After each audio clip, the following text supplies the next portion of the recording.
March 1 பிறந்தநாள் காணும் மாண்புமிகு முதலமைச்சர் ஸ்டாலின் அவர்களுக்கு பிறந்தநாள் வாழ்த்துக்கள் என அன்புடன் வாழ்த்தும் மகாராஜன் எம்எல்ஏ, சட்டமன்ற உறுப்பினர், ஆண்டிப்பட்டி மேற்கு ஒன்றிய செயலாளர், என் கம்பம் ராமகிருஷ்ணன் எம்ஏ, தேனி தெற்கு மாவட்ட செயலாளர், கம்பம் சட்டமன்ற உறுப்பினர்.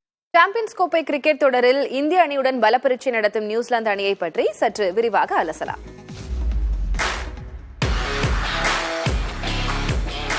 ஏ பிரிவில் தற்போது ரன் ரேட் அடிப்படையில் முதலிடத்தில் உள்ள நியூசிலாந்து அணி அந்த பிரிவில் முதலிடத்தை பிடிப்பதற்கான முனைப்புடன் களம் இறங்குகிறது.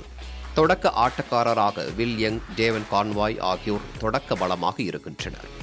எனினும் டேரில் மிச்சல் காயத்திலிருந்து மீண்டுள்ள நிலையில் வில் யங் களமிறங்குவதில் சந்தேகம் நிலவுகிறது. Rachin Ravindra, Kane Williamson, Tom Latham, Glenn Phillips என அந்த அணியின் பேட்டிங் வரிசை பலமாக உள்ளது. குறிப்பாக Michael Bracewell, captain Mitchell Santner ஆகியோர் நியூசிலாந்து அணியின் ஆல்ரவுண்ட் பலமாக இருக்கின்றனர்.